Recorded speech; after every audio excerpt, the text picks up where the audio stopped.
এতিয়া আমি পৰৱৰ্তী সংখ্যাটোলৈ আগবাঢ়িছো মানে ইংৰাজী যিকোনো মাহৰ 2 তাৰিখ 11 তাৰিখ 20 তাৰিখ আৰু 29 তাৰিখে যদি আপোনাৰ জন্ম হৈছে তেতিয়া হলে এইবাৰৰ প্ৰেডিকশন আপোনাৰ কাৰণে গতিকে আমি প্ৰথমতে আমাৰ সম্পৰ্কৰ বিষয়ে আহো ৰিলেশনশিপত কেনেকুৱা হ'ব নৱেম্বৰ মাহটো এইকেইটা তাৰিখে জন্মগ্ৰহণ কৰা লোকসকলৰ গতিকে আমি প্ৰথম কাৰ্ডটো উলিয়াম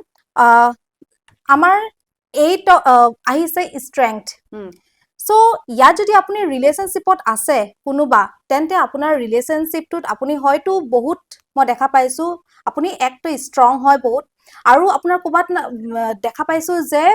বহুতখিনি আপোনাৰ ষ্ট্ৰাগল ক'বাত আহি আছে আৰু আপোনাৰ পেশেন্সও আছে আপুনি সেই ষ্ট্ৰাগলখিনি আপুনি বহুত পেশেন্টলি আপুনি ডিল কৰি আছে আৰু দেখা পাইছো যে তেনেকুৱা ধৰণৰ যদি আপোনাৰ তেনেকুৱা প্ৰবলেমছ আহে বা ডাঙৰ যদি আপোনাৰ তেনেকুৱা ধৰণৰ প্ৰবলেম আহে আপোনাৰ হেখিনি কেপাসিটি আছে যেহেতু আপোনাৰ এঞ্জেলৰো আপোনাৰ ওপৰত হাত আছে আপোনাৰ ভগৱানৰ আশীৰ্বাদ আছে আপুনি হেখিনি ডিল কৰিবলৈ পাৰিব আৰু যেহেতু আপুনি খোলা মানুহ হয় আপোনাৰ হাৰ্টখনো বহুত সফা হয় হেতু কাৰণে আপুনি একো চিন্তা কৰিব নালাগে বাকি আপোনাৰ ওচৰত মানে আপোনাৰ ভগৱান আপোনাৰ লগত আছে আপুনি আগবাঢ়ি যাওক যে আমি আগবাঢ়িছো এই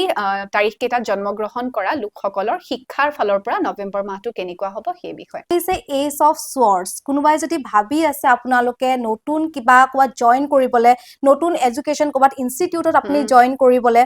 কোবাত এব্ৰডত যাবলে তেনেকুৱা ধৰণৰ আপোনাৰ অপৰচুনিটিজ আহি আছে বহুত পজিটিভ আপুনি ৰিজাল্ট পাব আপুনি কৰি যোওক নৰখিব পৰৱৰ্তী বিষয়টোলৈকে আহিছো মানে এইকেইটা তাৰিখে জন্মগ্ৰহণ কৰা লোকসকলৰ এতিয়া আৰ্থিক কেনেকুৱা যাব নৱেম্বৰ মাহটোত মানে ফাইনেন্সটো কেনেকুৱা থাকিব নৱেম্বৰ মাহটোত সেই বিষয়ে চাওঁ আহক ইয়াত আহিছে জাস্টিস কাৰ্ড ইয়াত আপোনাৰ যদি আপুনি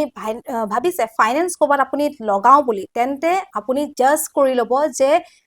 কোন কিহত আপুনি লগালে ভাল হ'ব আপুনি আগতে হয়তো যদি কোবাত লগাইছিলে আপোনাৰ ভাল ৰিজাল্ট আপুনি পোৱা নাছিলে সেই তেনেকুৱা জায়গাত আপুনি নলগাব আপুনি মানুহ চাই পেলাই জাস্ট কৰি ল'ব যে এই মানুহজন আপোনাৰ কাৰণে ভাল হ'বনে নহয় আপুনি তাৰ ওপৰত জাস্ট কৰি ল'ব আপুনি ভাবি চিন্তি কাম কৰিব যেহেতু এটো জাস্টিস কাৰ্ড আহিছে ভাবি চিন্তি কাম কৰিব আৰু যদি আপুনি ইকুৱেলিটি মেইনটেইন কৰি পেলাই নকৰে বা ভাবি চিন্তি কাম নকৰে হয়তো আপোনাৰ মিস্টেক হ'ব পাৰে সেই কাৰণে আপুনি ভাবি চিন্তি কাম কৰিব